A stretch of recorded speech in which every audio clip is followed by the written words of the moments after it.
आपुला तो एक देव करुणी घ्यावा, आपुला तो एक देव करुणी घ्यावा, आपुला तो एक देव करुणी घ्यावा, आपुला तो एक देव करुणी घ्यावा, तेने विना जीवा सुख होई, तेने बिना जीवा सुख होई, तेने बिना जीवा सुख होई।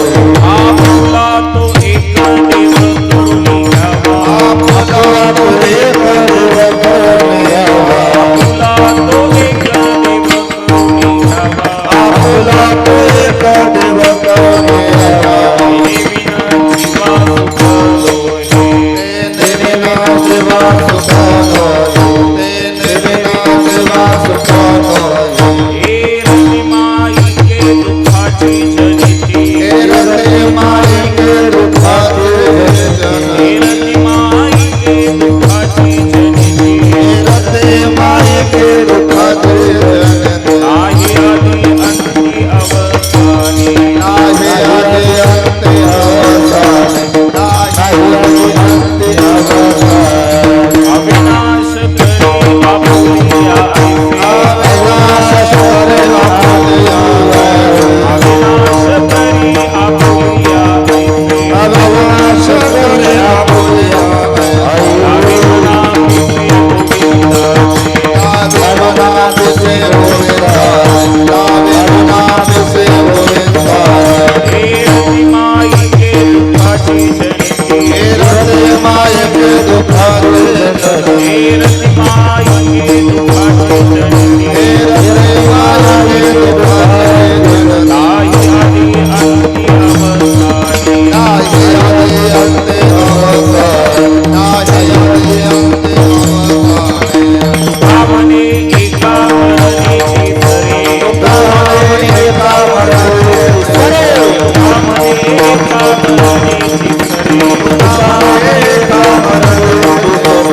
उत्तमची पुरी कीर्ती माझी, उत्तमाचे उरे कीर्तिमान, उत्तमाचे उरे कीर्तिमान। भावने एका मरणेची सरे, भावने एका मरणेची सरे, भावने एका मरणेची सरे, भावने एका मरणेची सरे। उत्तमची पुरी कीर्ती माझी, उत्तमाचे उरे कीर्तिमान, उत्तमाचे उरे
ब्रह्मानंदं परमसुखदं केवलं ज्ञानमूर्तिम्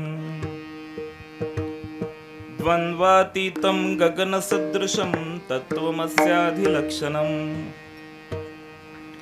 एकं नित्यं विमलमचलं सर्वाधिसाक्षिभूतं भावातीतं त्रिगुणरहितं सद्गुरुं तन्नमामि। गुरुर्ब्रह्मा गुरुर्विष्णु गुरुर्देवो महेश्वरा, गुरुः साक्षात् परब्रह्म तस्मै श्री गुरुवे नमः। नमन श्री एकदंता, नमन श्री एकदंता, एकपणे तुझी आता, एकी दावेसे अनेकता परी एकात्मता न मोडे। ओंकार स्वरूपा सद्गुरु समर्था, ओंकार स्वरूपा सद्गुरु समर्था, अनाथांच्या नाथा तुझ नमो। ओम नमो ज्ञानेश्वरा, ओम नमो ज्ञानेश्वरा करुणा करा दयाळा, तुमचा अनुग्रह लाधलो पावन झालो चराचरी. मी कळा कुसरी काहीच नेने, मी कळा कुसरी काहीच नेने, बोलतो वचने अतिभाविका. तुमचा अनुग्रह लाधलो पावन झालो चराचरी. एका जनार्दनी तुमचा दास, एका जनार्दनी तुमचा दास, त्याची आस पुरवावी. तुमचा अनुग्रह लाधलो पावन झालो चराचरी. विठ्ठल विठ्ठल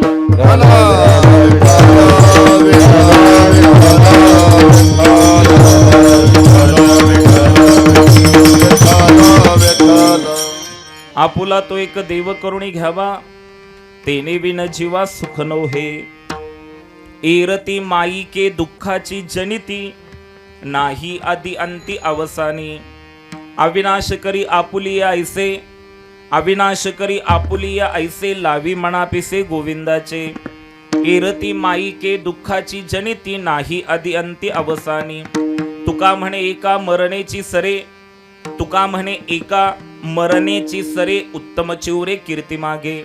एरती माई के दुःखाची जनिती, नाही आदि अंती अवसानी. निवृत्ती ज्ञानदेव सोपान मुक्ताबाई, एकनाथ नामदेव तुकाराम. हरे हरे निवृत्ती ज्ञानदेव सोपान मुक्ताबाई, एकनाथ नामदेव तुकाराम. निवृत्ती ज्ञानदेव सोपान मुक्ताबाई, एकनाथ नामदेव तुकाराम. बोला बोला. निवृत्ती ज्ञानदेव सोपान मुक्ताबाई, एकनाथ नामदेव तुकाराम. हरे हरी निवृत्ती ज्ञानदेव सोपान मुक्ताबाई, एकनाथ नामदेव तुकाराम. निवृत्ती ज्ञानदेव सोपान मुक्ताबाई, एकनाथ नामदेव तुकाराम.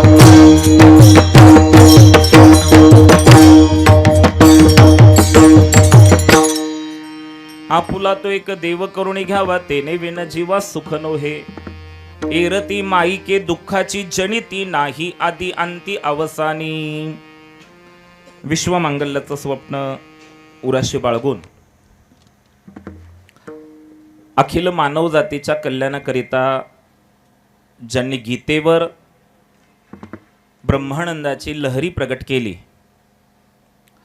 असे ज्ञानी यांचे राजे, योगी यांची माऊली, कैवल्य साम्राज्य चक्रवर्ती, संत शिरोमणी, माऊली महावैष्णव ज्ञानोबाराया भगवान. ज्ञानोबारायांनी वारकरी संप्रदायाचा, भागवत धर्माचा ज्ञानाने पाया रचला. ज्ञानदेवे रचिला पाया, उभारिले देवालया. संतश्रेष्ठ ज्ञानेश्वर महाराजांनी वारकरी संप्रदायाचा पाया तर ज्ञानाने रचला, पण या संप्रदायाला वैराग्याचा कळस ज्यांनी चढविला असे देहुनिवासी जगद्गुरु श्रीमंत तुकाराम महाराज. तुकाराम महाराजांचा गाथ्यामधील उपदेशपर प्रकरणातील एक अतिशय महत्त्वपूर्ण असणारा हा अभंग आज हरिकीर्तन रूपी सेवेसाठी आपल्या समोर घेतलेला आहे. विठ्ठल विठ्ठल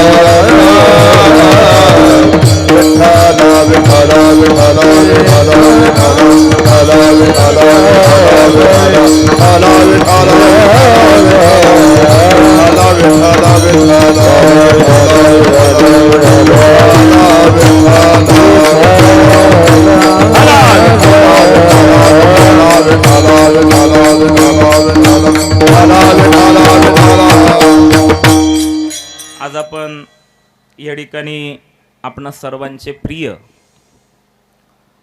कैलासवासी देवेंद्र दादा देवराम धुमाळ यांच्या 5व्या पुण्यस्मरणाच्या निमित्ताने संपूर्ण धुमाळ परिवाराने दादांचे आजोबा हरिभक्तीपरायण भागुजी गेनभाऊ धुमाळ, देवेंद्र दादांच्या मातोश्री सौभाग्यवती सुनीता देवराम धुमाळ, देवेंद्रदादांचे पितृचरण वडील ॲडव्होकेट देवराम भागोजी धुमाळ, दादांच्या धर्मपत्नी आणि आमच्या भगिनी श्रीमती जयश्रीताई देवेंद्र धुमाळ, देवेंद्रदादांच्या भगिनी आमच्या भगिनी सौभाग्यवती डॉक्टर मोनिकाताई ध्रुव धापटे, देवेंद्रदादांचे चुलते प्रभाकर भागोजी धुमाळ, सुनील मारुती धुमाळ, विलास बाळासाहेब धुमाळ, बंधुराज अजय प्रभाकर धुमाळ, सिद्धेश्वर रामदास धुमाळ, देवेंद्रदादांच्या दोन्हीही कन्या कुमारी सई देवेंद्र धुमाळ, कुमारी जुई देवेंद्र धुमाळ, त्याचप्रमाणे देवेंद्रदादांचे मेवणे श्री ध्रुव चंद्रकांत धापटे, त्यांचे चुलते रामदास पोपटराव धुमाळ, युवराज बाळासाहेब धुमाळ, किरण बाजीराव धुमाळ, बंधुराज राजय प्रभाकर धुमाळ, भाची रिद्धी ध्रुव आपटे, पुतण्या देवांश अजय धुमाळ आणि समस्त धुमाळ परिवार आप्तेष्ट ग्रामस्थ मंडळींनी या ठिकाणी देवेंद्र देवराम धुमाळ देवेंद्रदादांच्या 5व्या पुण्यस्मरणाच्या निमित्ताने कीर्तनाच्या रूपाने ज्ञानदानाचा आणि भोजन प्रदासाच्या रूपाने अन्नदानाचा कार्यक्रम या ठिकाणी आयोजित केला। देवेंद्रदादांच्या ह्या 5व्या पुण्यस्मरणाच्या निमित्ताने देवेंद्रदादांचे पितृचरण ॲडव्होकेट देवराम धुमाळ साहेबांनी मला हे कीर्तनरूपी पुष्प देवेंद्रदादांच्या चरणावर समर्पित करण्यासाठी या ठिकाणी आमंत्रित केलं। त्यानिमित्ताने तुम्हा सर्व मायबापांच्या दर्शनाचा योग मला माझ्या जीवनात घडतोय, हे मी माझं सद्भाग्य समजतो। त्यानिमित्ताने वारकरी संप्रदायाचा निष्ठेने प्रचार प्रसार करणारी सर्व वारकरी मंडळी टाळ घेऊन साथीसाठी उपस्थित आहेत। माझ्या समवेत आलेले भागवताचार्य हरिभक्तिपरायण परमेश्वर महाराज, भागवताचार्य हरिभक्तिपरायण कान्हा महाराज, मृदंगाचार्य हरिभक्तिपरायण भूषण महाराज, मृदंगाचार्य हरिभक्तिपरायण राहुल महाराज तथा वारकरी विद्यार्थी आणि उपस्थित माता पिता बंधू भगिनी तरुण मित्र आपणा सर्वांच्या चरणावर नतमस्तक होतो आणि माझ्या अभंग चिंतनाला प्रवृत्त होतो। विठ्ठल विठ्ठल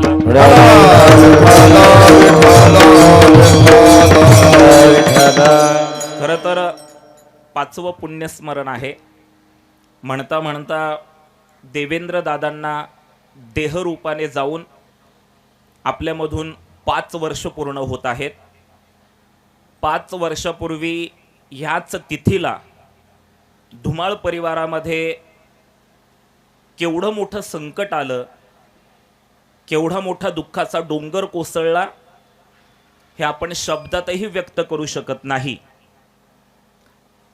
पहिल्या पुण्यस्मरणाला देवेंद्रदादांच्या चरणावर मीच कीर्तनरूपी पुष्प समर्पित केलं होतं आणि त्यावेळेस खरं तर माझी बोलण्याची मानसिकताच नव्हती। ऐन तारुण्यामध्ये एक मुलगा जेव्हा हे जग सोडून देहरूपाने जातो तेव्हा त्या परिवारावर केवढा मोठा दुःखाचा डोंगर कोसळतो आणि एका तरुणाच्या प्रथम पुण्यस्मरणाच्या निमित्ताने कीर्तन करायचं त्यावेळेस मला खरंच काही शब्द सुचत नव्हते, पण कुठून तरी बळ भगवंताच्या कृपेने आलं आणि मी तासभर ते चिंतन मांडू शकलो। देवराम धुमाळ साहेब जेव्हा 4 वर्षापूर्वी प्रथम पुण्यस्मरणाच्या कीर्तनाचं आमंत्रण देण्यासाठी आले होते तेव्हा बाप म्हणून मी जेव्हा त्यांच्याकडे पाहत होतो तेव्हा ते हतबलता, खऱ्या अर्थाने मुलगा गेल्याची हतबलता त्यांच्या चेहऱ्यावरून आणि त्यांच्या देहबोलीवरून जाणवत होती मला। आणि आजही जेव्हा मी आतमध्ये आलो तेव्हा आजही त्यांचं दुःख ते बाजूला ठेवून येणाऱ्या प्रत्येकाचं स्वागत करत होते, येणाऱ्या प्रत्येकाला सन्मान देत होते, येणाऱ्या प्रत्येकाबरोबर हसून बोलत होते। आणि बोलता बोलता मला वाटतं मागचं कीर्तन मी शिरूरमध्ये केलं होतं पहिल्या पुण्यस्मरणाचं, आणि हे नवीन घर देवेंद्र नावाची वास्तू ह्या ठिकाणी धुमाळ परिवाराने ह्या ठिकाणी बांधलेली आहे। आणि मी जेव्हा बसलो तेव्हा देवराम धुमाळ साहेब म्हटले सगळं आहे पण आमचा वैभव असणारा देवेंद्र दादा आमच्यामध्ये नाही आहे, हे फार मोठं दुःख आहे। मी नेहमी सांगत असतो की शास्त्र असं सांगतं हे दुःख कोणालाच येऊ नये, म्हणजे त्या दुःखाचा विचार करत असताना लहानपणी आई वडिलांपैकी कोणीही जाऊ नये असं म्हणतात. लहानपणी आई वडिलांपैकी कोणी जाऊ नये, तारुण्यात पती पत्नीपैकी कोणी जाऊ नये आणि म्हातारपणामध्ये तरुण मुलगा जाऊ नये. हे तीनही प्रकारचं दुःख धुमाळ परिवाराला 5 वर्षापासून सहन करावं लागतंय. म्हणजे देवेंद्र दादांच्या दोन्ही कन्या असतील तर अगदी अजाणत्या आहेत त्या, आजही त्यांना तितकंसं कळत नसेल आणि 5 वर्षापूर्वी तर त्या किती लहान होत्या. म्हणजे लहानपणी आई वडिलांपैकी कोणी जाऊ नये असं म्हटलं जातं आणि त्या दोन्ही मुलींना आपले वडील गेल्याचं दुःख सहन करावं लागतंय. तारुण्यात पती पत्नीपैकी कोणी जाऊ नये असं म्हटलं जातं. आमच्या भगिनी देवेंद्र दादांच्या धर्मपत्नी ताईंना आपले पतिराज आईन तारुण्यामध्ये देहरूपाने सोडून गेल्याचं दुःख सहन करावं लागतंय आणि म्हातारपणे तरुण मुलगा जाऊ नये असं म्हटलं जातं. मग ॲडव्होकेट देवराम धुमाळ साहेब असतील, त्यांच्या धर्मपत्नी असतील म्हणजे देवेंद्र दादांच्या मातोश्री असतील, त्यांना आपला मुलगा गेल्याचं दुःख सहन करावं लागतंय. आणि देवेंद्र दादांच्या भगिनी असतील, भाऊबीज असेल, राखी पौर्णिमा असेल, तेव्हा त्या बहिणीची अवस्था काय होत असेल की माझा भाऊ आज ओवाळणीसाठी नाहीये, माझा भाऊ राखी बांधण्यासाठी नाहीये. खरं तर फार मोठं दुःख आहे, फार मोठं दुःख आहे.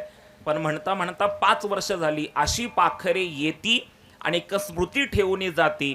2 दिवसांची रंगत संगत 2 दिवसांची नाती. आएगा सो जाएगा उपजे ते नाशे, हाच नियम आहे सृष्टीचा. त्यानुसार देवेंद्र दादा आपल्यामधून लवकर निघून गेले. हे नक्कीच आपल्याला सर्वांना दुःख आहे, पण दादांच्या अनंत स्मृती ह्या परिवारामध्ये आहेत. त्या स्मृतींना अभिवादन करण्यासाठी, त्या स्मृतींना उजाळा देण्यासाठी हे कीर्तन ह्या ठिकाणी करण्यासाठी मी उभा आहे. प्रथमतःच मी आपल्या सर्वांच्या वतीने देवेंद्र दादा देवराम धुमाळ यांना आपल्या सर्वांच्या वतीने भावपूर्ण श्रद्धांजली समर्पित करत असताना एवढंच म्हणेल की देवेंद्र दादा, स्मृतीत तुमच्या मिळेल स्फूर्ती, गाईल रसना तुमची कीर्ती, भाव फुले ही तुम्हास अर्पण, चरणी तुमच्या शतशः वंदन. विठ्ठल विठ्ठल.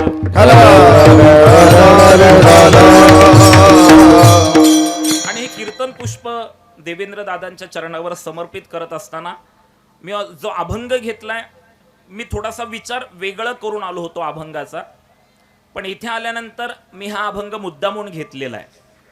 या अभंगामध्ये जगद्गुरु तुकोबारायांनी पहिल्या चरणामध्ये सुखाचा विचार मांडलेला आहे आणि शेवटच्या चरणामध्ये कीर्तीचा विचार मांडलेला आहे.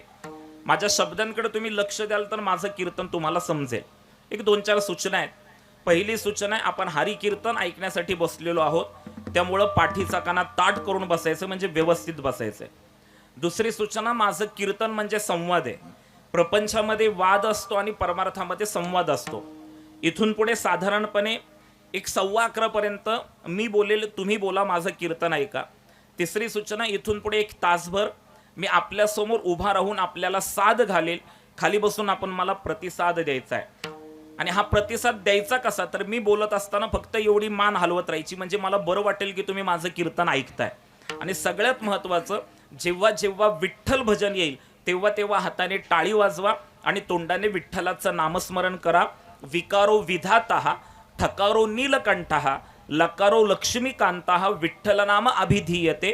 ब्रह्म विष्णू महेश या 3ही देवांच्या नावाचा अंतर्भाव एका विठ्ठल नामामध्ये आहे, म्हणून ते नामस्मरण आपण सर्वांनी करायचं आहे. तीच श्रद्धांजली देवेंद्र दादांना आहे. विठ्ठल विठ्ठल.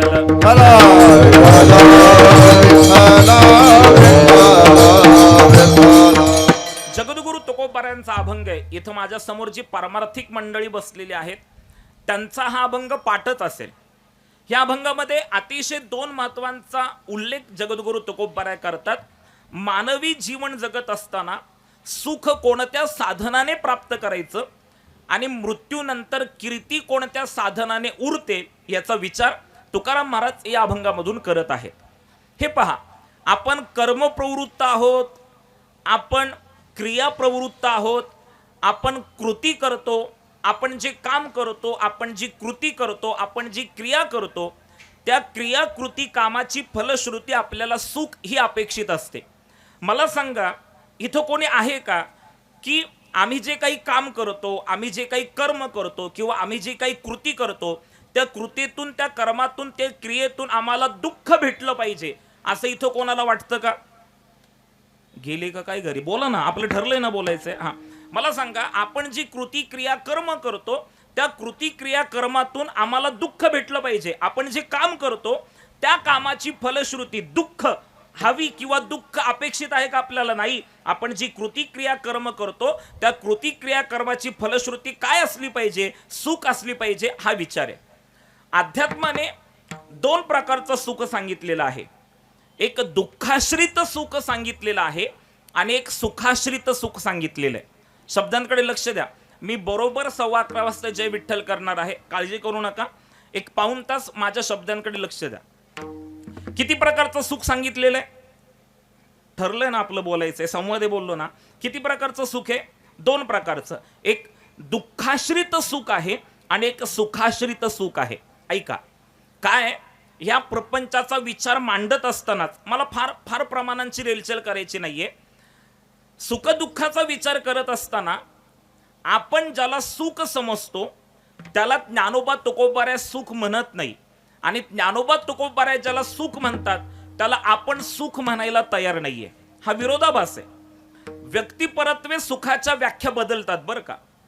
सर्वसामान्यपणे सुखदुःखाची व्याख्या काय? सर्वसामान्यपणे सुखदुःखाची व्याख्या अशी केली जाते, जीवाला अनुकूल वेदना झाल्या की आपण त्याला सुख म्हणतो आणि जीवाला प्रतिकूल वेदना झाल्या की आपण त्याला दुःख म्हणतो. काय सांगितलं मी? जीवाला अनुकूल वेदना झाल्या की आपण त्याला सुख म्हणतो आणि जीवाला प्रतिकूल वेदना झाल्या की आपण त्याला दुःख म्हणतो. ही आपल्या लेखी सुख दुःखाची व्याख्या आहे. तुम्हाला समजली नसेल, मी अजून सोपी करून सांगतोय. आपण कशाला सुख म्हणतो, आपण कशाला दुःख म्हणतो? आपल्या मनासारखं घडलं. चाललो मी आळंदीला, बोला ना. आपल्या मनासारखं घडलं की आपण त्याला काय म्हणतो? सुख म्हणतो. आणि आपल्या मनाच्या विरोधात घडलं की आपण त्याला काय म्हणतो? दुःख म्हणतो. ही आपल्या लेखी सुख दुःखाची व्याख्या आहे. पण माऊली ज्ञानोबारांनी सुखाची व्याख्या करताना केलेली आहे, किंबहुना सोय जीव आत्मयाचेला आहे तेत जे होय तया नाम सुख. ज्ञानोबारांनी केलेली व्याख्या आहे. नाथ महाराजांनी काय व्याख्या केली? जीव परमात्मा दोन्ही एक, ते जाणणे ते ज्ञान देख. ह्या ज्ञानाची अनुभूती ज्या दिवशी येते त्या दिवशी जे आपल्याला अनुभवण्यास मिळतं त्याला सुख म्हटलेलं आहे. आणि जगद्गुरु तुकोबाराने विचारलं, तुकोबाराया आम्हाला सुखी व्हायचं असेल तर आम्ही काय केलं पाहिजे? अभंगाचं पहिलं चरण. आपुला तो एक देव करुणी घ्यावा, आपुला तो एक देव करुणी घ्यावा, आपुला तो एक देव करुणी घ्यावा, आपुला तो एक देव करुणी घ्यावा, आपुला तो एक देव करुणी घ्यावा, आपुला तो एक देव करुणी घ्यावा, आपुला तो एक देव करुणी घ्यावा, आपुला तो एक देव करुणी घ्यावा. देवा सुख नोहे, ते नेवीन जीवा सुख नोहे, ते नेवीन जीवा सुख नोहे, ते रते माई के दुखाची जनित, ते रते माई के दुखाची जनित, ते नेवीन जीवा सुख नोहे, ते नेवीन जीवा सुख नोहे, रती माई के दुखाची जनिती, रती माई के दुखाची जनिती. आपुला तो एक देव करुणी घ्यावा, ते नेवीन जीवा सुख नोहे, ते नेवीन जीवा सुख नोहे, आपुला तो एक देव करुणी घ्यावा, ते नेवीन जीवा सुख नोहे, ते नेवीन जीवा सुख नोहे, सुख नोहे. आपुला तो एक देव करून घ्यावा, तेने विन जीवा सुख नोहे. माझ्या शब्दांकडे लक्ष व्यवस्थित द्या. मी पहिल्यापासून जे कीर्तन ऐकतायत ना त्यांच्यासाठी मी अतिशय मन लावून बोलतोय बरं का. नंतर येणारे येतील बसतील. मी 11:15 जय विठ्ठल करणार आहे, तुम्ही काळजी करू नका. माझ्या शब्दांकडे लक्ष द्या. तुकोबारा म्हणतात देवाला आपलंसं करा. मी सुरुवातीलाच पहिल्या मुद्द्यातच विचार मांडला होता, अध्यात्माने दोन प्रकारचं सुख सांगितलेले. कोणतं? बरं आहे, तुम्ही विसरताय म्हणून आमचं बरं चाललंय बरं का. दोन प्रकारचं सुख सांगितलेलं आहे. एक दुःखाश्रित सुख सांगितलेलं आहे आणि दुसरं सुखाश्रित सुख सांगितलेलं आहे. ज्या प्रपंचामध्ये मी आहे, ज्या प्रपंचामध्ये तुम्ही आहात, हा प्रपंच दुःखाचा आहे. प्रमाण पाठातलंय. म्हणजे संसारात किती दुःख आहे ह्याचं वर्णन करणारे मी साधू संतांची प्रमाणं तुम्हाला सांगत बसलो ना तर तुम्हाला माझ्या कीर्तनाचं दुःख होईल. एवढी दुःख आहेत बरं का. तरी 2-3 प्रमाणं देतो मी. दुःख बांधवडी आहे हा संसार, सुखाचा विचार नाही कोठे. महाराज म्हणतात हा संसार दुःख बांधवडी आहे, सुखाचा विचारच नाहीये इथे. चला, म्हणजे सिद्धांत असा सांगितला जातो की संसारामध्ये सुखाचा विचारही आपल्याला दुःख देतो. आवाज कसला यायला लागला? संसारामध्ये सुखाचा विचारही दुःख देतो. काय सिद्धांत सांगितलं मी? माता भगिनींनो, काय सिद्धांत सांगितलं मी? संसारामध्ये सुखाचा विचारही काय देतो? दुःख देतो. मी त्याच्यासाठी उदाहरण देतो तुम्हाला. संसारामध्ये सुखाचा विचारही दुःख देतो. शब्दांकडे लक्ष द्या बरं का. तुम्ही बोललात तर माझं कीर्तन पुढे जाईल. मी 2 प्रकारचं सुख सांगितलं. दुःखाश्रित सुख आहे आणि सुखाश्रित सुख आहे. आयुष्य असंच आहे. म्हणजे आयुष्यामध्ये काही दिवस सुखाचे आहेत आणि काही दिवस, माता भगिनींनो बोला, मी क्लिअर करतो. बघा, माझं असं म्हणणं आहे, मी वक्ता आहे तुम्ही श्रोते आहात. माझं असं म्हणणं आहे की माणसाने मुक्तपणे व्यक्त झालं पाहिजे. काय बोललो मी? माणसाने मुक्तपणे व्यक्त झालं पाहिजे. काय बोललो मी? माणसाने मुक्तपणे व्यक्त झालं पाहिजे. काय बोललो मी? माणसाने मुक्तपणे व्यक्त झालं पाहिजे. काय बोललो मी? माणसाने मुक्तपणे व्यक्त झालं पाहिजे. काय बोललो मी? माणसाने मुक्तपणे व्यक्त नाही. तुम्ही सगळे जोपर्यंत व्यक्त होत नाही ना मुक्तपणे, तोपर्यंत माझं हेच चालू राहणार बरं का. माणसाने मुक्तपणे व्यक्त झालं पाहिजे. म्हणजे माणसाने मोकळेपणाने बोललं पाहिजे. आपण मोकळेपणाने बोलत नाही. आणि ताई, आपण मोकळेपणाने बोललो नाही तर काय होतं माहिती आहे का? इथं आतमधल्या आतमध्ये छातीत रक्ताच्या गाठी तयार होतात. कसल्या गाठी तयार होतात? रक्ताच्या गाठी तयार होतात. आणि मग दुसरी माणसं आपल्याकडे बघून म्हणतात लई आतल्या गाठीच आहे. येतंय ना लक्षात? तुमच्याकडे बघून मला वाटत नाही तुम्ही आतल्या गाठीची, तर बोला. आपण दुःखाश्रित सुखाचा विचार करतोय. संसारामध्ये सुखाचा विचारही दुःख देतो. हा मी सिद्धांत सांगितलाय. मी त्याच्यावर एक दृष्टांत देतो. दृष्टांत परिचित आहे, आमच्या आजोबा द्यायचे. खरं तर मोराची चिंचोली मोराची ह्या गावचे मूळ धुमाळ नाही का. तर त्या गावामध्ये माझ्या आजोबा कीर्तनाला जायचे आणि त्या आजोबांच्या कीर्तनामध्ये मी अनेक वेळेस असायचो. आणि मला असं वाटतं देवेंद्र दादांचा आणि आमच्या ताईडीचा एक फोटो पण आहे लहानपणीचा आमच्या सद्गुरूंबरोबर, म्हणजे माझ्या आजोबांबरोबर मला ॲडव्होकेट धुमाळ साहेबांनी दाखवला होता. तर आमच्या आजोबा कीर्तनामध्ये हा दृष्टांत सांगायचे की संसारामध्ये सुखाचा विचारही दुःख देतो. सिद्धांत काय? बोला तुम्ही तर कीर्तन कळेल. संसारामध्ये सुखाचा विचारही काय देतो? दुःख देतो. हां, मग आता त्याच्यावर एक आम्ही दृष्टांत सांगतो. पारंपरिक दृष्टांत आहे राहुल महाराज. एक जोडपं ग्रामीण भागात राहणारं शहरामध्ये आलं. पोटापाण्याचा प्रश्न, उदरनिर्वाहाचा प्रश्न. ग्रामीण भागातून खूप लोक स्थलांतरित झाले. आता तुमची तर रांजणगाव MIDC आहे.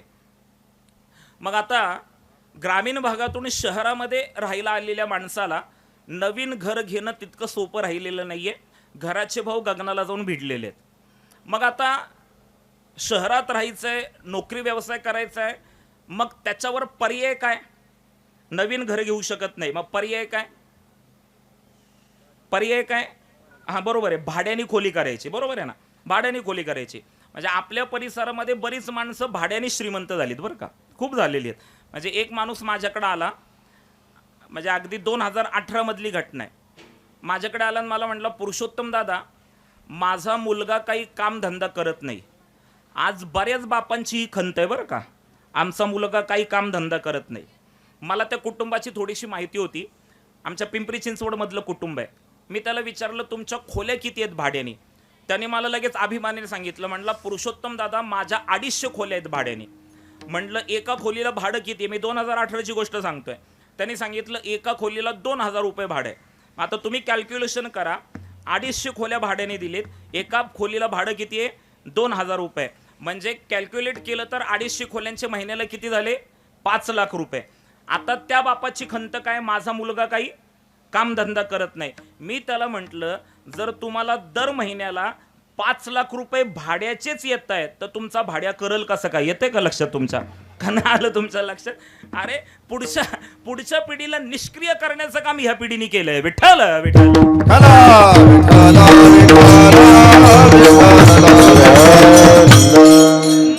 मग त्यांनी त्या जोडप्यानी संसारामध्ये सुखाचा विचारही दुःख देतो त्याच्यावर मी उदाहरण देतोय.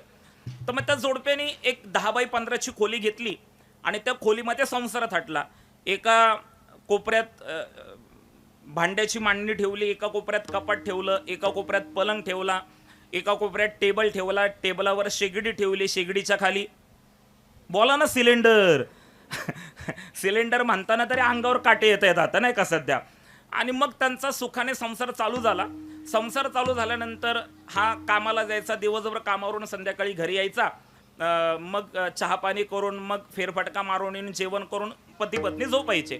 एके दिवशी हा नेहमीप्रमाणे आला, मग जेवण वगैरे केलं, फेरफटका मारला आणि नवरा बायको त्यांच्या खोलीमध्ये पलंगावर झोपले. त्या अशी भिंतीकडून झोपली आणि हा असा फरशीकडून झोपला. आणि झोपल्या झोपल्या तर पती पत्नीच्या नवरा बायकोच्या गप्पा चालू झाल्या. तो तिला म्हणतोय किती चांगलं झालं तुझं माझं लग्न झालं, आपण शहरात आलो, आपल्याला चांगली खोली भेटली, मला चांगली नोकरी लागली, आता सगळं सुखाने चालू आहे की नाही. झोपल्या पडल्या आपल्या पलंगावर पडल्या पडल्या गप्पा मारतात. ते म्हणले हो चालू आहे ना. मग बोलता बोलता तो म्हणला काय ग आता सगळं सुखाने चालू आहे, आता आपल्याला काही दिवसांनी मुलगा होईल की नाही. ती म्हणली होईल ना. मग आपल्या मुलाचा पाळणा कुठे ठेवायचा, पाळणं ठेवायला जागाच नाही आपल्या खोलीमध्ये, खोली तर गच्च भरली आहे. ती म्हणली तुम्ही काळजी कशाला करता, आपल्या मुलाला पाळण्यात कशाला झोपवायचं, माझ्या बापाने केवढा मोठा पलंग दिलाय, तुम्ही एक काम करा, आपण ज्या पलंगावर झोपलोय ना थोडंसं तुम्ही तिकडं सरका. ते थोडंसं तिकडं सरकलं, त्या पलंगावर दोघांच्या मध्ये जागा झाली. जागा झाल्यावर ती म्हटली हे पहा काही दिवसांनी आपल्याला मुलगा झाला तर ह्याच पलंगावर आपल्या दोघांच्या मध्ये आपल्या मुलाला झोपवायचं. त्याला बरं वाटलं की हुशार बायको मिळाली. परत इकडच्या तिकडच्या गप्पा झाल्या. परत त्याला काही हुकी आली. ते म्हणते समजा जुळी पोरं झाली तर, ते म्हटली जुळी पोरं झाली तर काळजी कशाला करता, पलंग मोठा आहे, सारखं थोडंसं तिकडं. ते अजून थोडंसं तिकडं सरकलं. परत त्याला बरं वाटलं. परत जुळ्या पोरांनंतर परत काही वेळानंतर म्हटलं समजा जुळ्या पोरांवर एखादी मुलगी झाली तर तिला कुठं झोपवायचं. ती म्हटली जुळ्या पोरांकरता सरकलाय ना, मग आपल्या एका पोरीसाठी सरका ना, शेवटी ती आपलीच पोरगी आहे ना, सारखं बरं. ते सरकायला गेलं आणि धाडकन खाली कोसळलं. तुम्ही दोघांनी वाजवलं असता त्याच्यापेक्षा जोरात पडलं असतं. ते जोरात पडलं. एवढ्या मोठ्या पलंगावरून तो खाली पडला, त्याची कंबर मोडली. नकळतपणे खाली पडला ना, त्याची कंबर मोडली. आता माझ्या प्रश्नाचं उत्तर मला तुमच्याकडून अपेक्षित आहे. मला सांगा पलंगावरून खाली पडून त्या माणसाला आनंद झाला असेल का दुःख झालं असेल. चाललो मी आळंदीला, बोला ना पटकन. पलंगावरून खाली पडून त्या माणसाला आनंद झाला असेल का दुःख झालं असेल. प्रश्नाचं उत्तर द्या. पलंगावरून खाली पडून त्या माणसाला जे दुःख झालं ते झालेल्या पोरांनी दिलं का न झालेल्या पोरांनी दिलं. न आता झालेली किती देतात घरी जाऊन विचार करा, म्हणजे संसार करेल तुम्हाला. विठ्ठल जी कर्तृत्व संपन्न पोरं असतात ती देव असा घेऊन जातो, आणि जी खाईला कारण भुईला भार आहेत ना ती जगतोय. कोविडच्या काळात मला ही वाटलेली खंत आहे, जी जायला पाहिजे होती ती गेली नाही. कोविडच्या काळात तसंच झालं, जी जायला पाहिजे होती ती गेली नाही, आणि जी टिकायला पाहिजे होती, जी राहायला पाहिजे होती ती राहिली नाहीत. दुर्दैव आहे. 2 लाटा, पहिली लाट आणि दुसरी लाट, ह्याच्यामध्ये खूप माणसं आपल्या जवळची घेऊन चला. पण माझा मुद्दा हा होता की संसारामध्ये सुखाचा विचार काय देतो आपल्याला, दुःख देतो. म्हणजे संसारामध्ये सुख आहे पण दुःखाश्रित सुख आहे. म्हणून मागाशी मी एक वाक्य सांगितलं ना माता भगिनींनो, अरे आपलं आयुष्यच असं आहे. ह्या आयुष्यामध्ये काही दिवस सुखाचे असतात आणि काही दिवस सुखाचे असतात. जसं की 4 दिवस सासूचे नाही सुखाचे म्हणा. तुम्ही आपलं 4 दिवस म्हटले की लगेच सासूकडे जात आहे. 4 दिवस सुखाचे आणि 4 दिवस दुःखाचे. मग प्रपंचामध्ये आम्हाला सुख पाहिजे असेल तर तुकोबारांनी सांगितलं आपुला तो एक देव करुणी घ्यावा, तेने विन जीवा सुख नोहे. तुम्ही देवाला आपलंसं करा. आता गंमत अशी आहे, देवाला आपलंसं करा म्हणजे नेमकं काय करावं? देवाला आपलंसं करा म्हणजे काय करा? आम्ही ग्रामीण भागातून शहरात आलो, झपाट्याने ग्रामीण भागांचं शहरीकरण वाढलं आणि शहरीकरण वाढल्यानंतर माणसं नास्तिक व्हायला लागली. आता नास्तिकतेकडे वळत असताना समाजामध्ये दोन प्रकारचे लोक आपल्याला पाहायला मिळतात. एक आस्तिक लोकांचा वर्ग आहे आणि एक नास्तिक लोकांचा वर्ग आहे. जे देवाला मानतात त्यांना आस्तिक म्हटलं जातं आणि जे देवाला मानत नाही त्यांना नास्तिक म्हटलं जातं. पण तुमच्या माझ्या मानण्यावर काय देवाचं अस्तित्व आहे महाराज? देव कोणाला म्हणतात? जो देतो त्याला देव म्हटलेलं आहे. दिली इंद्रिय, हात पाय कान डोळे मुख बोलाया वचन. जो दिव धातूपासून झाला त्याला देव म्हणतात. जो जगताला प्रकाश देतो त्याला देव म्हणतात. आमचे महाराज देव कोणाला म्हणायचा याचा विचार मांडताना सांगायचे, जो देशतः कालतः वस्तुतः अपरिच्छिन्न आहे त्याला देव म्हणायचं. काय बोललो मी? जो देशतः कालतः वस्तुतः अपरिच्छिन्न आहे त्याला देव म्हटलेलं आहे. मी आता तुम्हाला सूत्र सांगितलं. जो देशतः कालतः वस्तुतः अपरिच्छिन्न. अपरिच्छिन्न म्हणजे व्यापक, आणि जो व्यापक असतो तो सत्य असतो. सत्य तू सत्य तू सत्य तू विठ्ठला. कागदाविला जगदाकार, कागदाविला जगदाकार, कागदाविला जगदाकार,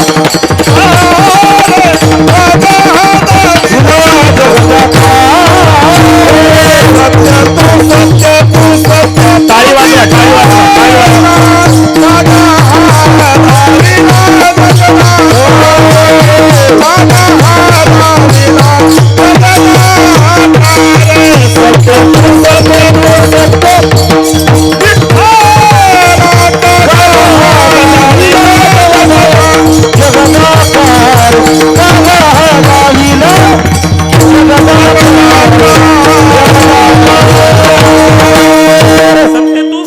सत्य तू विठ्ठला. आता मी एक सूत्र सांगितलं, जो देशतः कालतः वस्तुतः अपरिच्छिन्न त्याला देव म्हटलेलं आहे. देव कोणाला म्हणायचं? जो देशतः अपरिच्छिन्न. अपरिच्छिन्न या शब्दाचा अर्थ व्यापक आहे. मला सांगा, आपण कोणत्या देशामध्ये राहतो? तुम्ही ठरवलंच हे बोलायचं नाही या बाबाबरोबर. आपण कोणत्या देशात राहतो? भारतात राहतो. भारतात देव आहे, मग पाकिस्तानमध्ये नाही का? आहे ना.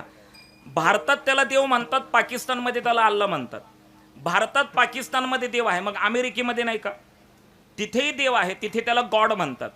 देशापरत्वे देवाची नावं बदलली पण देव नाही असा एकही देश नाहीये, म्हणजे तो देशतः अपरिच्छिन्न आहे. दुसरा मुद्दा, देव कालतः अपरिच्छिन्न आहे.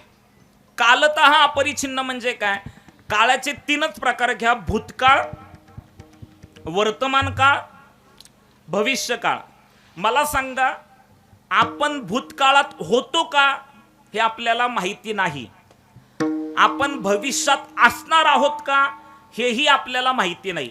आपलं अस्तित्व फक्त आता वर्तमानात आहे, पण भविष्यात आपण असणार आहोत की नाही हे आपल्याला माहिती नसताना देखील आज आपण असे जगतोय की जणू काय अमरपट्टा घेऊन आलोय.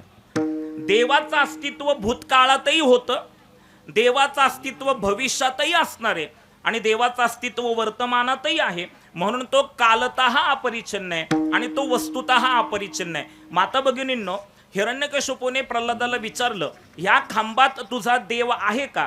तेव्हा हिरण्यकशिपूने काय उत्तर दिलं? हो बोलला का नाही बोलला?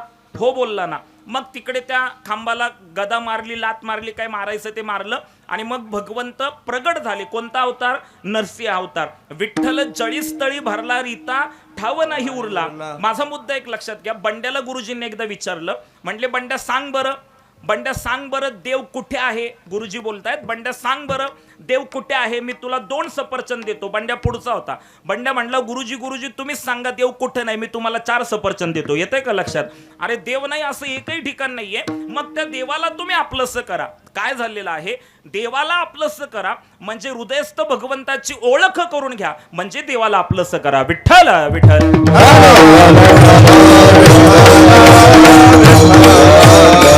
आणि तुम्ही देवाला आपलंसं करता तेव्हा तुम्हाला सुख मिळतं. आपण सगळे स्ट्रेस मध्ये आहोत. ऐकताय तुम्ही कीर्तन? आपल्या सगळ्यांचे चेहरे बघितले तर आपण सगळे स्ट्रेस मध्ये आहोत. म्हणजे 5 स्ट्रेस मी सांगत असतो. ताई तू वैद्यकीय क्षेत्रामध्ये काम करते. 5 स्ट्रेस आपण सांगत असतो. एक फिजिकली स्ट्रेस आहे, एक मेंटली स्ट्रेस आहे, एक फायनान्शियली स्ट्रेस आहे, एक सोशली स्ट्रेस आहे आणि एक फॅमिली स्ट्रेस आहे. परवा दिवशी आमची ताई मंदिरामध्ये होते कीर्तनाला, तेव्हा मी हा विचार मांडला. Physically stress, mentally stress, financially stress, socially stress आणि फॅमिली स्ट्रेस. ताण आहे, ताण. हे 5 प्रकारचे ताण तणाव आहेत. फिजिकली स्ट्रेस म्हणजे काय? इथं बसलेला एकही माणूस सांगू शकत नाही की पुरुषोत्तम दादा आम्ही 100% निरोगी आहोत, आम्ही 100% फिट आहोत. नाही, आपण निरोगी नाहीये. कोणाची कंबरच दुखतीये, कोणाचे गुडघेच दुखत आहेत, कोणाच्या गुडघ्याच्या वाट्या बदलायच्यात आता, वाट्या. कोणाचं ब्लड प्रेशरच हाय झालंय, कोणाचं ब्लड प्रेशरच लो झालंय. आणि माता भगिनींनो, तुमच्यामध्ये तर एक लय जुना आजार आहे, कसं तरी होतंय, नुसतं कसं तरी होतंय. आता उन्हाने पण तुम्हाला कसं तरी होत असेल. म्हणजे आम्ही फिजिकली फिट नाही आहोत. दुसरा स्ट्रेस सांगितला मेंटली स्ट्रेस, म्हणजे हा तणाव आहे. मेंटली स्ट्रेस का क्रिएट होतो? आपण आहोत वर्तमानात. फार महत्वाचा मुद्दा मी सांगतोय बरं का. आपण आहोत वर्तमानात, पण वर्तमानात असूनही आपण एकतर भूतकाळामध्ये रमतो, नाही तर भविष्याची चिंता करतोय. भविष्याची चिंता आणि भूतकाळातलं रमणं आपलं वर्तमान खराब करतो आणि त्याच्यामुळे मेंटली स्ट्रेस आहे. पूर्वीची माणसं फार विचार करत नव्हती. म्हणजे मला खरंच सांगायला चांगलं वाटतं की पूर्वीची माणसं सुखी होती, सुखी. म्हणजे काही ज्येष्ठ मंडळी माझ्या समोर बसलेली आहे. मला एकाने विचारलं, पुरुषोत्तम दादा, पूर्वीची माणसं सुखी होती आणि आत्ताची माणसं का दुःखी आहेत? मी म्हटलं, पूर्वीची माणसं फक्त मूलभूत गरजा पूर्ण करण्यासाठीच धडपडत होती. आपल्या मूलभूत गरजा काय आहेत माता भगिनींनो? अन्न, वस्त्र आणि निवारा, रोटी, कपडा और मकान, ह्या आपल्या मूलभूत गरजा आहेत. ह्या मूलभूत गरजा जुनी माणसं बघा ना, अरे पोटाला 2 घास असले, मग चटणी भाकर असली तरी समाधानी होते. अंगावर कापड असेल, फाटकं असलं तरी समाधानी होती. आणि राहिला निवारा, म्हणजे झोपडी असली तरी समाधानी होती. आज माणसांचं काय झालंय? माणसांना मूलभूत गरजा पूर्ण कराव्याच लागतात, पण मूलभूत गरजांबरोबर माणसाच्या अवास्तव गरजा वाढल्या आणि अवास्तव गरजांची पूर्तता करण्यासाठी माणसाची दमछाक व्हायला लागलेली आहे आणि मग माणूस दुःखामध्ये. माझी स्वतःची आजी, म्हणजे माझ्या आईची आई 101-2 वर्ष जगली आणि मग गेली. पूर्वीची माणसं जगायची जास्त. माझी आजी 102 वर्षाची झाली, म्हातारी, म्हणजे माझ्या आईची आई. तसं म्हातारीने 2दा-3दा हुलकवणी दिली. एकदा म्हातारी एकदम सिरियस झाली. गेली का काय घरी तुम्ही? हाय म्हणायचं. हा, आमची म्हातारी एकदम सिरियस झाली. माझ्या आईची आई एकदम सिरियस झाली. 102 वर्षाची होती, ती जगली आणि 102 वर्ष झाल्यावर ती हे जग सोडून गेली. पण 90-91 वर्षाची असताना ती खूप सिरियस झाली. माझ्या मामाने मला फोन केला, पुरुषोत्तम म्हातारी सिरियस झाली, आईला पाठवून दे. मग मी माझ्या आईला आणि वडिलांना आळंदीतून पाठवून दिलं. आईने जाताना इंद्रायणीचं पाणी घेतलं. इंद्रायणीचं पाणी त्यावेळेस स्वच्छ होतं. इंद्रायणीचं पाणी घेतलं आणि मग आमची आई गेली गावाला, कोल्हापूरला गेली. आळंदीवरून कोल्हापूरला गेली. गेल्यानंतर माझे वडील मला सांगत होते नंतर, तर गाडीतून उतरली आणि माझे वडील गाडी पार्क करून गाडीतून उतरून आले, तर गावातल्या काही लोकांनी निम्मी अर्धी तयारी पण करून ठेवली होती. नाही आलं लक्षात तुमच्या? म्हातारी सिरियस होती ना. लोक म्हणली आता मुलीत जीव अडकलाय, मुलगी आली, मुलीला म्हातारी बगल आणि जीव सोडल. तर मग निम्म्या अर्ध्या लोकांनी तयारी करून ठेवली होती, निम्म्या अर्धी तयारी झाली होती. आमचा मामा पण घोंगडी घेऊन बसला होता. बघा मामाला किती काय होती. आमचा मामाही घोंगडी घेऊन बसला होता. म्हणजे त्याला पण असं आता 91 वर्षाची थकलेली होती.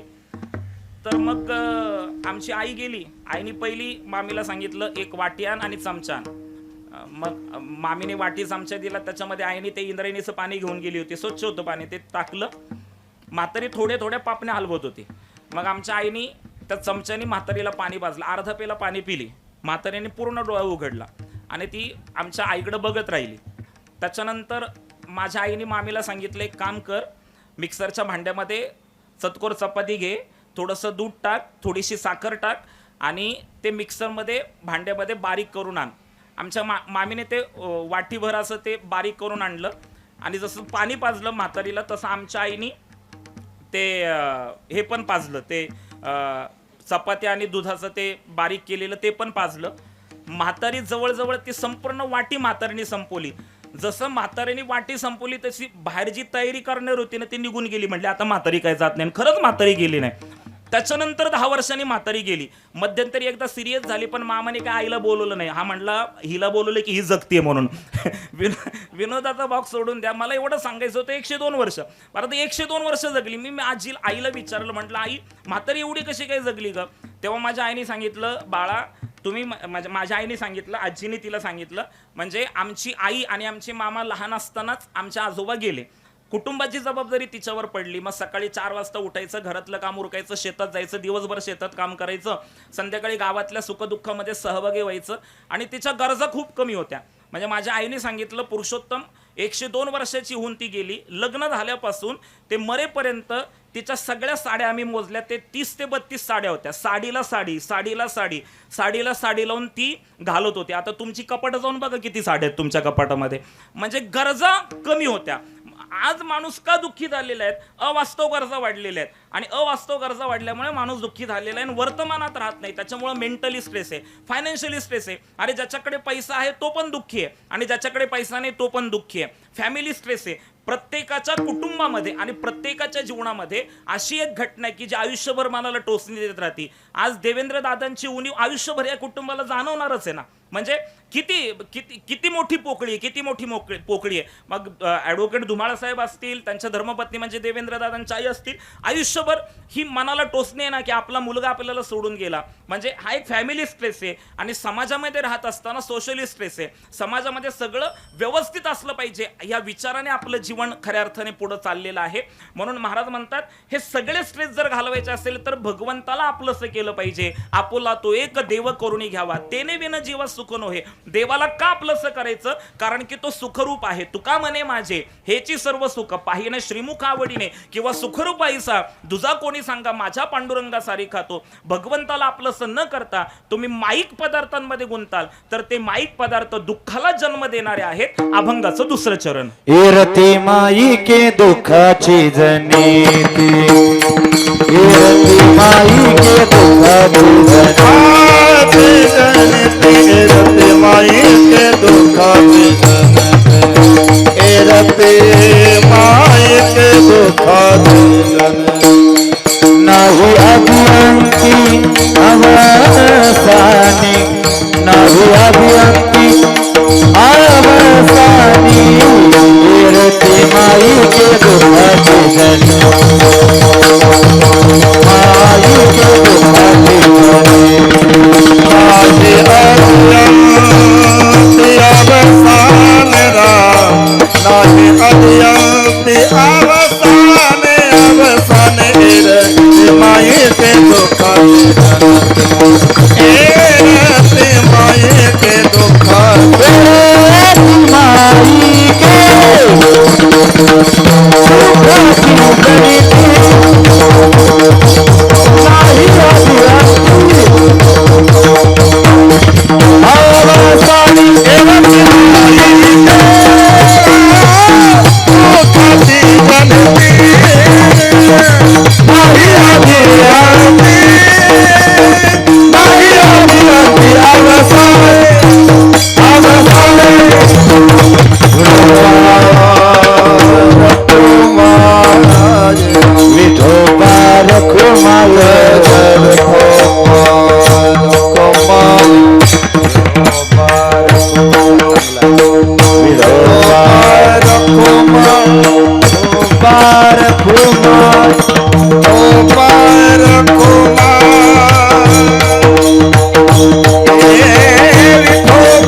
करा. मी कीर्तनाच्या द्वारे देवेंद्र दादांना श्रद्धांजली समर्पित करतच आहे, पण देव देश धर्माचा जय जयकार करून सामुदायिक श्रद्धांजली देवेंद्र दादांना आपण समर्पित करूयात. हात वर करा, हात वर करा, ताट हात वर करायचे, ताट हात वर करायचे. राहू द्या तासभर असेच. ताट हात वर करा, ताट. हा, मी पंढरीनाथ भगवान की मला तुम्ही सर्वांनी जय म्हणायचंय. आणि जो जय म्हणणार नाही ना, आज दिवसभर रात्रभर त्याचा घसान पोट दुखणार. बघा दुखतं की नाही. माझा इको वाढवू नका, माईक मधून जय म्हणू नका, तुम्ही सर्वांनी जय जयकार करायचा आहे. पंढरीनाथ भगवान की.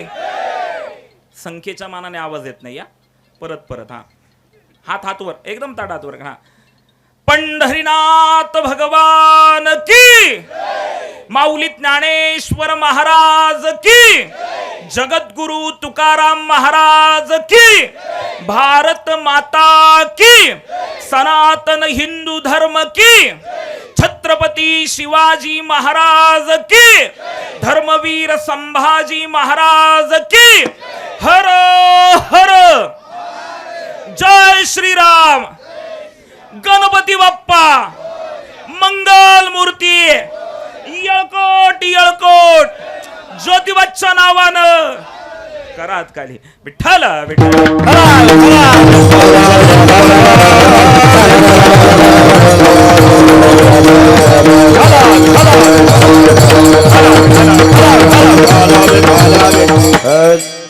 माईक पदार्थांमध्ये गुंतू नका. एरती माईके दुःखाची जनिती, नाही आदी अंती अवसानी. माईक पदार्थ हे दुःखाला जन्म देणारे आहेत. मग माईक पदार्थ म्हणजे काय? अरे माया कशाला म्हणतात? अध्यात्म म्हणतं जे नाही त्याला आहे म्हणायला लावती त्याला माया म्हटलेले आहे. महाराज म्हणतात माईक पदार्थांमध्ये, माईक पदार्थ हे दुःखाला जन्म देणारे आहेत. मग तुकाराम महाराजांनी विचारलं, तो कोपाऱ्या तुम्ही देवाला आपलंसं करायला लावताय, देवाला आपलंसं केल्यानंतर सुख. आता मगाशी माझा मुद्दा एक अतिशय महत्वपूर्ण, देवाला आपलंसं करायचं म्हणजे नेमकं काय करायचं. मी एक मुद्दा सांगितला, हृदयस्थ भगवंताची ओळख करून घ्यायची. तैसा हृदयामध्ये मी रामू, असता सर्व सुखाचा आरामू. आता हृदयस्थ भगवंताला आपलंसं करायचं म्हणजे देवाला आपलंसं करायचं. एक सांगतो, अतिशय चांगली गोष्ट मी तुम्हाला सांगतो. एकदा काय झालं, महर्षी नारदांची आणि दुर्वास ऋषींची भेट झाली. ऐकताय ना कीर्तन, तुम्ही ऐकताय ना?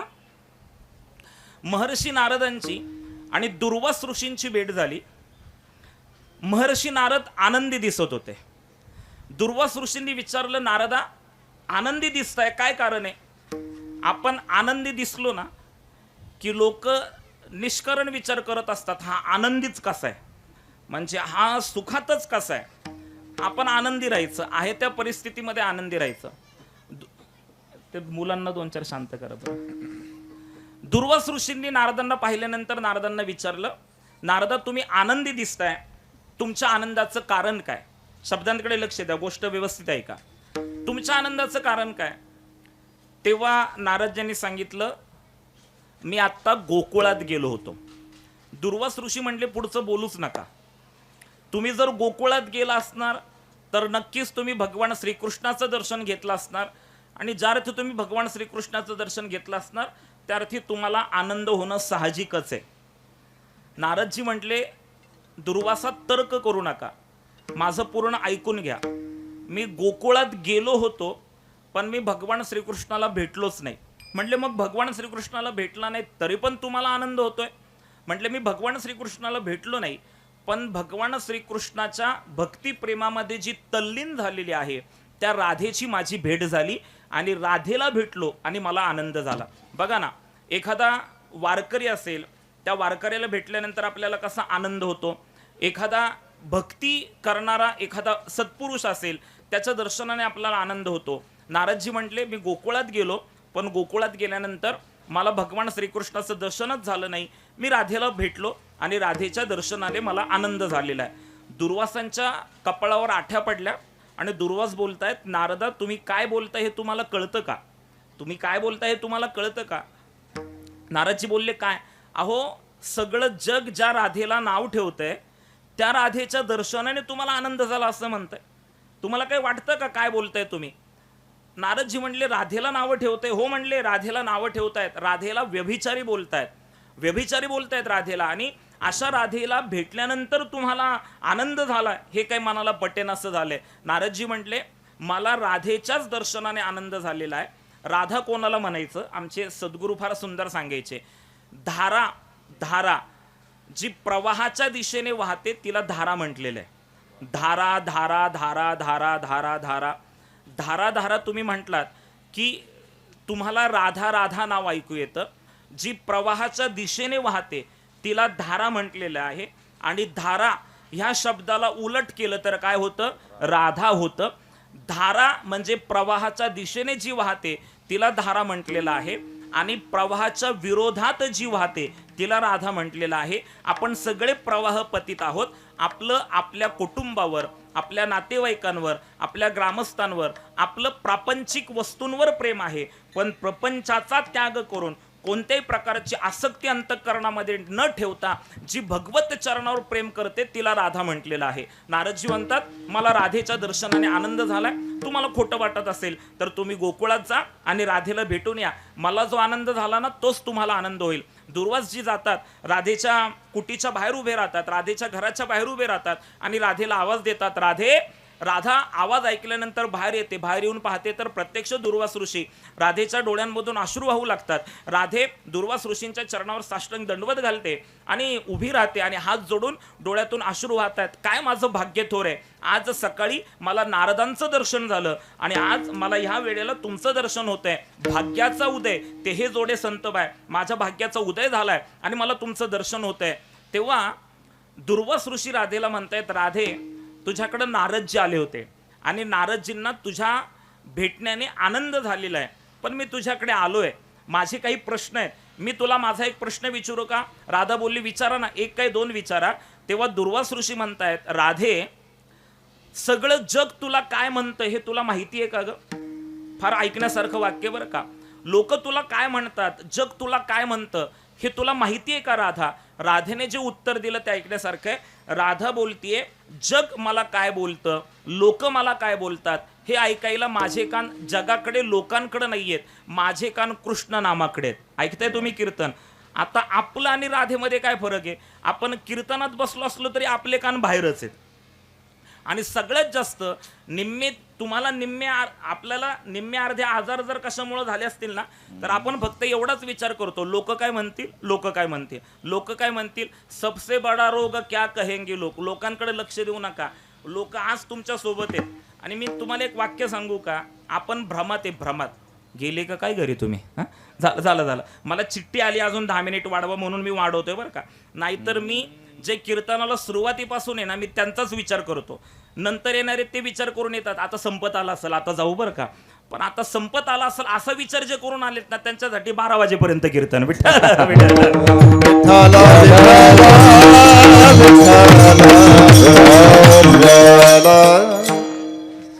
पहिल्यापासून जे कीर्तन ऐकतात ना त्यांच्याविषयी माझ्या अंतःकरणामध्ये भक्तिभावच. ऐका, बोलू नका मागे. दुर्वास ऋषी राधेला म्हणतायत, राधे तुला लोक काय म्हणतायत माहितीये का? राधा बोलली माझे कान लोकांकडे नाहीच आहेत. लोक काय बोलतायत हे ऐकायला माझे कान लोकांकडे नाहीच आहेत, माझे कान कृष्ण नामाकडे आहेत. पण आता तुम्ही आलायत आणि तुम्ही विषय काढलाय तर तुम्हीच सांगा की मला लोक काय बोलतात. तेव्हा दुर्वास ऋषी म्हणले, अगं राधे लोक तुला व्यभिचारी बाई बोलतात, व्यभिचारी बाई बोलतात. मग राधेने विचारलं, महाराज व्यभिचार कशाला म्हणतात तो? तेव्हा नारदांनी सांगितलं, आपलं सोडून दुसऱ्याचा विचार जे करतात ना त्यांना व्यभिचार करतात असं म्हटलेलं आहे. आणि तू कृष्णाचा विचार करतेस म्हणून तुला व्यभिचारी म्हणतात. मग राधेला प्रश्न पडला आणि राधेने डोळ्यातून अश्रू आणून दुर्वासांना विचारलं, दुर्वासजी जरा शांत व्हा. आणि तुम्ही म्हणताय ना आपलं सोडून दुसऱ्याच्या नादी लागणं, ह्याला जर व्यभिचार म्हणत असाल तर शांतपणे उत्तर द्या. आपलं कोण आहे आणि परकं कोण आहे असा विचार तुम्हीच करून सांगा. तेव्हा दुर्वास ऋषींच्या डोळ्यातून अश्रू आले आणि दुर्वास ऋषी म्हणतायत, राधे वर्षानुवर्ष तपश्चर्या करून जे आम्हाला कळलं नाही ते संसार करून तुला कळलंय. आपुला तो एक देव, आपला फक्त एक देव आहे आणि बाकीचे फक्त. म्हणून मी तुम्हाला आता म्हणलं ना एक वास्तव सांगतो. आपण भ्रमात आहे की गावकऱ्यांना आपली गरज आहे, कुटुंबाला आपली गरज आहे. एक रियालिटी मी सांगतो, तुम्हाला किती याच्यामधून माझं बोलणं कितपत पटेल मला माहिती नाहीये, पण आपल्या असण्यामुळे आणि आपल्या नसण्यामुळे कोणाला कवडीचाही फरक पडत नाही. मग तुम्ही म्हणाला पुरुषोत्तम दादा आपल्याला काही महत्व आहे की नाही? आपल्याला महत्व आहे. जेव्हा आपली गरज असते तेव्हा आपल्याला काय असतं? महत्व असतं. जेवढी आपली गरज तेवढंच आपलं महत्व. आता मी तुम्हाला सांगतो, मग न रुकी वक्त की गर्दिश ना जमाना बदला, पेड सुखा तो परिंदोने ठिकाणा बदला, ही जगाची रीत आहे. म्हणून राधा बोलतीये मला भगवंताने आपलंसे केलं, मी भगवंताला आपलंसे केलंय, म्हणून त्या भगवंतावर माझी प्रीती आहे. देव आपला आहे आणि बाकीचे परकेत. माता पिता बंधू भगिनी कोणी न पवती निर्वाणी, इष्टमित्र स्वजन सखे, हे तो सुखाची मांडणी, एकला मी दुःख भोगी, कुंभ पाक जाचणी, तेथे कोणी सोडविना एका सद्गुरु वाचोनी, तुका म्हणे तुझं सोडविना कोणी, एका चक्रपाणी वाचून या. आणि त्या देवाला तुम्ही आपलंसे केलं तर तुम्हाला सुख प्राप्त होईल. विचार एक फार सुंदर मांडतो. श्रीमद भगवद्गीतेमध्ये भगवंताने आपलं स्वरूप सांगताना सांगितलंय, ममई वांश जीवलोके, जीव हा माझा अंश आहे. चला ताट बसा नाही का, एक 10 मिनिट अजून. जीव हा माझा अंश आहे. श्रीमद भगवद्गीतेमध्ये भगवान श्रीकृष्ण म्हणतात जीव हा माझा अंश आहे. ममौ वांशो जीवलोके, म्हणजे आपण सगळे कोणाचे अंश आहेत? बोला बरं का, आता शेवटी बोला. ममई वांशो जीवलोके, आपण सगळे कोणाचे अंश आहोत? मी सांगतोय ना तुम्हाला, आपण सगळे कोणाचे अंश आहोत? अहो देव बोलले, मी तुम्ही सगळे आपण कोणाचे अंश आहोत? देवाचे अंश आहोत. आपण कोणाचे अंश आहोत? हा बोला ना, मी सांगतो तुम्हाला, आपण कोणाचे अंश आहोत? देवाचे अंश आहोत. मग आता मला सांगा, आपण सगळे अंश आहोत, आपण सगळे कोणाचे अंश आहोत? देवाचे अंश आहोत. आपण सगळे अंश आहोत, तर देव अंशी आहे. देव कोण आहे? अंशी आहे. आणि अध्यात्म असं सांगतं, अंशी आणि अंशात भेद नसतो, अभेद असतो. जसं आई वडील हे अंशी आहेत आणि मुलगा हा त्यांचा, बोला ना, आई वडील अंशी आहेत आणि मुलगा हा त्यांचा, सोपं आहे ना, आई वडील अंशी आहेत आणि मुलगा हा त्यांचा अंश असतो, अंश असतो. आता नाही का एखाद्या मुलाला बघितल्यानंतर आपण नाही का म्हणत बापावर पडलाय बरं का, एखाद्या मुलीला बघितल्यानंतर नाही का म्हणत आपण आईवर पडलीये बरं का. आईवर पडलीये, बापावर पडलाय म्हणजे आईसारखी वागते, बापासारखी वागते, म्हणजे आई वडील अंशी आहेत आणि मुलं हा त्यांचा अंश असतात, म्हणून ते सारखे असतात. अजून मी सोपं करून सांगतो, नदी आहे, नदी, नदीमध्ये पाणी आहे, नदीमध्ये काय आहे? पाणी आहे. आता मला सांगा माता भगिनींनो, नदीतलं पाणी तांब्यात घेतलं तर ते दूध होतं का? हो म्हणा, नाही तर नाही म्हणा. नदीतलं पाणी तांब्यात घेतल्यानंतर ते दूध होतं का? दूध होत नाही, ते काय राहतं? पाणीच राहतं. नदीमध्ये पण पाणी, आणि नदीतलं पाणी तांब्यात आलं तर त्याचं स्वरूप बदललं का? स्वरूप बदललं नाही. म्हणजे नदीत पाणी अंशी रूपाने आहे आणि तांब्यात पाणी अंश रूपाने आलं. अंशी अंशात आला तर भेद नाहीये. तसं देव अंशी आहे आणि आपण सगळे देवाचे अंश आहोत. म्हणजे आपण कोण आहोत? क्या बात आहे, कोणीतरी सांगितलं देव आहोत. देव अंशी आहेत आणि आपण सगळे देवाचे अंश आहोत. म्हणजे आपण कोण आहोत? बोला ना, देव आहोत. मी सांगतो ना, देव अंशी आहे आणि आपण सगळे त्याचे अंश आहोत. म्हणजे आपण कोण आहोत? देव अंशी आहे आणि आपण त्याचे अंश आहोत. म्हणजे आपण कोण आहोत? देव अंशी आहे आणि आपण त्याचे अंश आहोत. म्हणजे आपण कोण आहोत? देव अंशी आहे आणि आपण त्याचे अंश आहोत. म्हणजे आपण कोण आहोत? देव अंशी आहे आपण त्याचे अंश आहोत. माई इथं मेलो तरी चाललं आता, पण तुम्हाला देव अंशी आहे आपण त्याचे अंश आहोत. म्हणजे आपण कोण आहोत? देव अंशी आहे आपण त्याचे अंश आहोत. म्हणजे आपण कोण आहोत? देव अंशी आहे आपण त्याचे अंश आहोत. म्हणजे आपण कोण आहोत? देव अंशी आहे आपण त्याच्या, बघा ना, म्हणजे मी पार बिंबीच्या देठापासून आरडून ओरडून सांगतोय. मी तुम्हाला विस्तार करून सांगितला आणि मग मी तुम्हाला सगळा विस्तार समजावून अविनाश करी आपुलिया से, अविनाश करी आपुलिया से, अविनाश करी आपुलिया से, अविनाश करी आपुलिया से, अविनाश करी अविनाश करी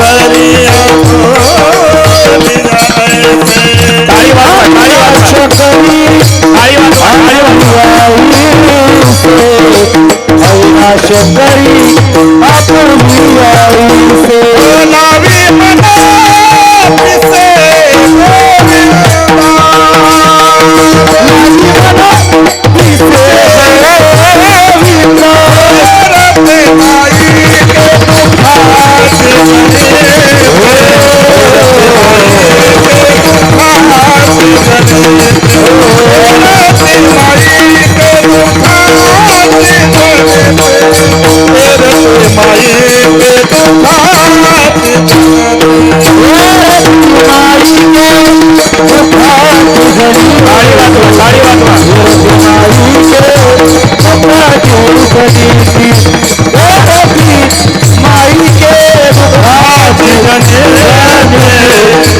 माईचे दुःखाची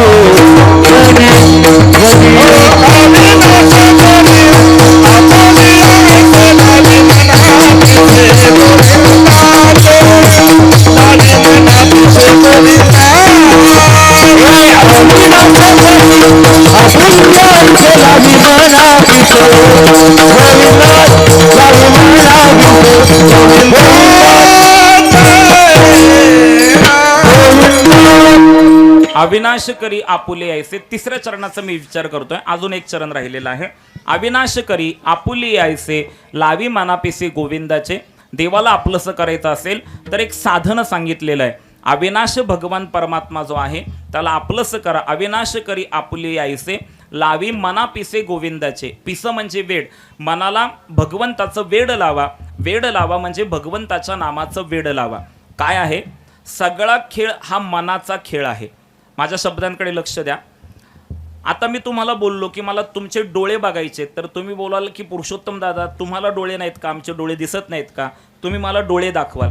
मी तुम्हाला बोललो मला तुमचे हात दाखवा, तर तुम्ही मला हात दाखवाल. मी तुम्हाला बोललो मला तुमचे पाय दाखवा, तर तुम्ही मला पाय दाखवाल. मी तुम्हाला बोललो मला तुमचे कान दाखवा, तर तुम्ही कानाकडे हात करून दाखवाल. हे आमचे कान आहेत. पण मी जर तुम्हाला बोललो की मला तुमचं मन पाहायचं आहे, तर तुम्ही मला मन दाखवू शकाल का? आणि मन काय? मन कोणीही दाखवू शकणार नाही. तुमचं माझं जाऊ द्या.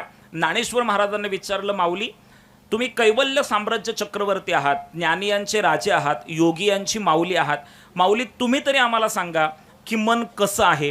ज्ञानेश्वर महाराजांचे शब्द आहेत, हे मन कैसे केवढे, हे पाहो जाता न सापडे. हे मन कसं आहे, केवढं आहे, हे मी पाहायला गेलो. हे मन कैसे केवढे, हे पाहो जाता न सापडे. एरवी राहटा वया थोडे त्रैलोक्य यया. हे मन कसं आहे, केवढं आहे, मी पाहायला गेलो तर मला सापडलं नाही, पण त्याला त्रैलोक्य फिरण्यासाठी कमी पडतं. हे मन कैसे केवढे, हे पाहो जाता न सापडे. एरवी राहटा वया थोडे त्रैलोक्य यया.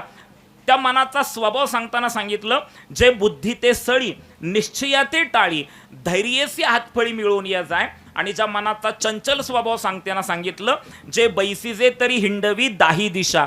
एका ठिकाणी बसलेलो असलो तरी 10 ठिकाणी जे भटकायला लावतं त्याला मन म्हटलेलं आहे. मग हे चंचल मन जर स्थिर करायचं असेल तर 3 उपाय सांगितलेले आहेत. पहिले 2 उपाय, मन लावा एकांती साधू संगे. पहिला उपाय सांगितला, तुमचं चंचल मन जर तुम्हाला स्थिर करायचं असेल तर तुम्हाला एकांतात जावं लागेल. पण आपण एकांतात रमणारी माणसं नाहीये. आपल्याला लोकांत प्रिय आहे. आपण एकांतात रमू शकत नाही. साधू संत एकांतात गेले. मला सांगा, अरे 400, 450, 450 वर्षापूर्वी भंडारा डोंगर, घोराडेश्वर डोंगर, भामचंद्र डोंगर किती एकांत असेल? आताही तिथे एकांत आहे. 450 वर्षापूर्वी किती एकांत असेल? पण त्यावेळेसही तुकाराम महाराज भंडारा डोंगरावर गेले म्हणतात, येणे सुखे रुचे एकांताचा वास. नाही गुणदोष अंग आहेत. साधू संत एकांतात गेले आणि मग त्यांनी आध्यात्मिक साधना केली. मनाला स्थिर करायचं असेल तर तुम्हाला एकांतात राहावं लागेल. पण आपलं मन एकांतात रमत नाही. काय झालं, गावात सप्ताह होता आणि घर शेतात होतं. गेले का काय घरी तुम्ही? हाय आहे म्हणायचं बघता 11:30 पर्यंत. गावात सप्ताह होता आणि घर शेतात होतं. तर मग घरच्यांना वाटलं गावातल्या आपल्या सप्ताहाला आपण गेलं पाहिजे, एक दिवस तरी हजेरी लावली पाहिजे. मग आता घरामध्ये चर्चा चालू झाली, आपलं घर तर शेतात आहे आणि सप्ताह तर गावात आहे. आणि मग आता कीर्तन रात्री 9 ते 11 आहे. मग आता कीर्तनाला तर जायचं आहे, पण घरावर कोण लक्ष ठेवणार? तेव्हा घरातला एक कर्ता पुरुष म्हणला, तुम्ही काही काळजी करू नका, आज पुरुषोत्तम दादांचंच कीर्तन आहे. मी जेव्हा केव्हा आळंदीला जातो तेव्हा मी दादांना भेटत असतो. आज दादा आपल्या गावात आलेत तर मी घरी थांबतो, घरावर लक्ष ठेवायला मी थांबतो. तुम्ही सगळे खुशाल कीर्तनाला जावा. त्या व्यक्तीवर विश्वास ठेवून घरातली सगळी माणसं गावात कीर्तनाला आली. 9 ते 11 कीर्तन झालं आणि कीर्तन संपल्यानंतर घरातली माणसं मंडपातून बाहेर पडत असताना ज्याला घर सांभाळायला ठेवलेलं असतं ना ते येडं पण मंडपामध्ये असतं. ज्याला घर सांभाळायला ठेवलेलं असतं ना ते येडं पण मंडपामध्ये असतात. घरातली माणसं म्हणतात, अरे तुला तर आम्ही घर सांभाळायला ठेवलं आणि तू इथं काय करतोय? तेव्हा त्याचं उत्तर काय असतं माहिती आहे का? तुम्ही सगळे मला घरामध्ये एकटं ठेवून कीर्तनाला गावात आले, घरी मी राहिलो एकटा आणि घरी मी एकटा राहिल्यामुळं घर मला खायला उठलं. घर कधी खातं का? घर खात नाही, याचं मन ह्याला खायला लागलं. आपलं मन असं गमतीशीर आहे. मग हे चंचल असणारं मन स्थिर करायचं असेल तर एकांतात जावा. एकांतात मन रमत नाही. मग दुसरा उपाय सांगा. मग हे चंचल मन स्थिर करायचं असेल तर महाराज म्हणतात ह्या मनाला संतांच्या संगतीत घेऊन जावा. संतांचे संगती मनोमार्ग गती आकळावा श्रीपती येणे पंथे. पण संतांचा संघ एवढा सोपा सांगितलाय का हो? संतांचा संघ एवढा सोपा सांगितलाय.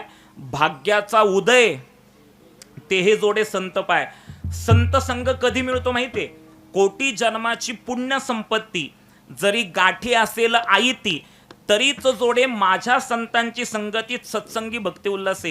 कोटी जन्माचं पुण्य पदरी लागतं तेव्हा ज्ञानोबा तुकोबाऱ्यांसारख्या संतांची संगत मिळते. नाहीतर खरात सारखे प्रत्येक गावात आहेत महाराज. नाही आलं का तुमच्या लक्षात?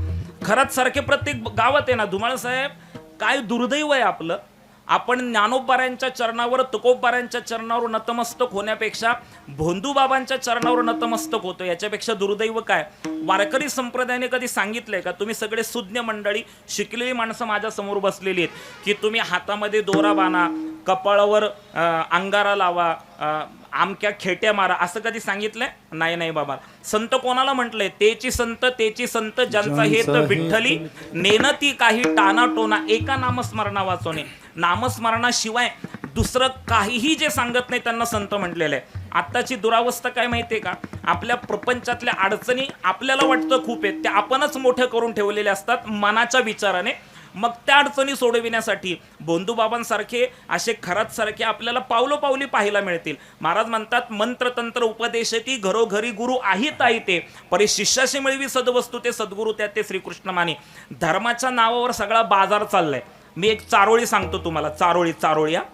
चारोळी बघा आजच्या स्थितीला एकदम तंतोतंत लागू पडते. तो चारोळीकार असं लिहितो, धर्म राहिले बाजूला अधर्मच सुरू झाले. तुम्ही उघड्या डोळ्यांनी जर समाजामध्ये पाहिलं तर हेच आहे. धर्म राहिले बाजूला अधर्मच सुरू झाले, शिष्यांचा सुकाळ दिसता भोंदूबाबाही गुरु झाले. धर्म राहिले बाजूला अधर्मच सुरू झाले, शिष्यांचा सुकाळ दिसता भोंदूबाबाही गुरु झाले. गुरुला शिष्याची, शिष्याला गुरुची तहान आहे. डोक्यातला मेंदू सुद्धा भोंदूबाबाच्या पायी घाण आहे. ही दुरावस्था आहे. म्हणून मन स्थिर करायचं असेल तर संतांची संगत कर असं सांगितलेलं आहे. पण संत कोणाला बोललेले? आचार्य म्हणतात सन्मार्गवर्तीना संतः तदरूपेन विद्या विनय वृद्ध स एव वर्ततिती संतः. जे सन्मार्गाने वर्तन करतात, विद्या असून विनय ज्यांच्याकडे असतो आणि जे जगाच्या कल्याणासाठी अवतार घेतात त्यांना संत म्हटलेलं आहे. जगाच्या कल्याणा संतांच्या विभूती देह कष्टविती परोपकारे असा संत संघ अतिशय दुर्लभ आहे. मग संत संघ दुर्लभ आहे पण आमचं मन तर स्थिर केलं पाहिजे. आम्हाला एकांतात करमत नाही, आम्हाला संतांची संगत भेटत नाही. मग आमचं मन तर स्थिर करायचंय. मग मन स्थिर करायचं असेल तर महाराज म्हणतात तुम्ही एक काम करा. अविनाश करी आपुली आईसे लावी मनापिसे गोविंदाचे तू मन हे मीची करी माझी या भजनी प्रेम धरी सर्वत्र नमस्कारी मजे एकाते. सोशल मीडियावर ह्या वर्षी सगळ्यात ट्रेंडिंगला भारतामध्ये कोण होतं तर वृंदावनचे प्रेमानंद स्वामी महाराज होते. त्यांच्याकडे विराट कोहली मागच्या 1.5 वर्षामध्ये 5 वेळेस जाऊन आलेला आहे. मोठी मोठी माणसं प्रेमानंद स्वामींकडे जातात, स्वतःतल्या प्रपंचातल्या आयुष्यातल्या अडचणी सांगतात आणि त्या अडचणींवर उपाय सांगताना प्रेमानंद स्वामी सगळ्यांना एकच सांगतात की तुम्ही निष्ठेने भगवंताचं नामस्मरण करा, तुम्ही श्रद्धेने भगवंताचं नामस्मरण करा. तुकाराम महाराजांनी तेच सांगितलं, देवाला आपलंसं करायचं असेल आणि चंचल मन स्थिर करायचं असेल आणि सुखाचा अनुभव घ्यायचा असेल तर अविनाश करी आपुली ऐसे लावी मनापिसे गोविंदाचे. आणि असं जो करेल, जो देवाला आपलंसं करेल, माईक पदार्थांमध्ये गुंतणार नाही आणि मनाला भगवंताच्या नामाचं वेड लावेल, तो मेला तरी त्याची कीर्ती पाठीमागं उरेल. हे महाराज अभंगाच्या शेवटच्या चरणात तुका मन एक मरणी तुका मन एक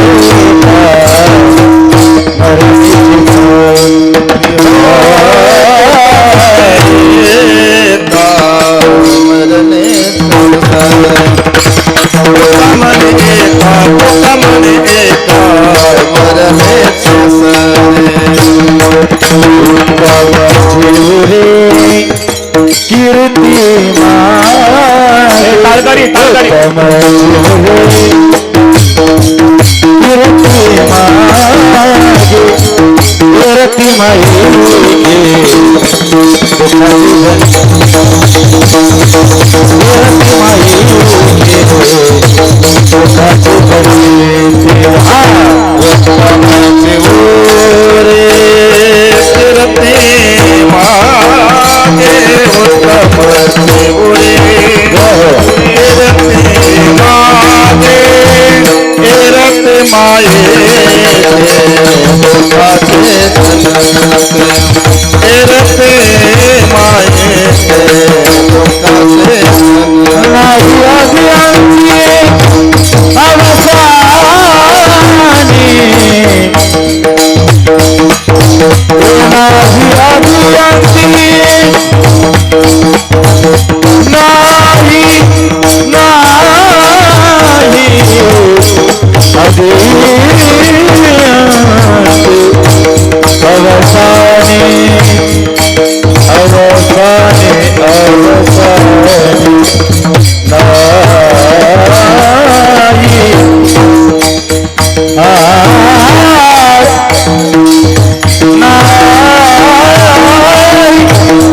अंते अवसान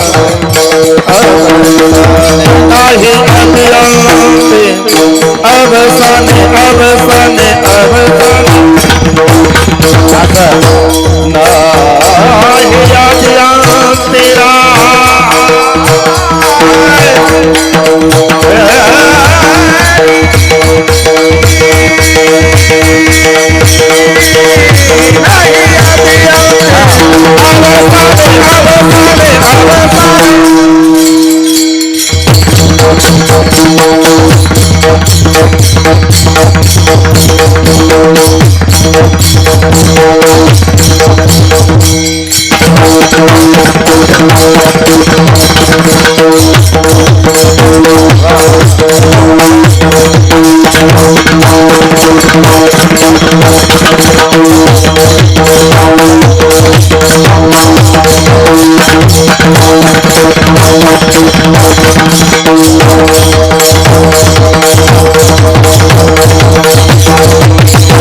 तुका म्हणे एका मरणेची सरे उत्तम चिवरे कीर्ती मागे.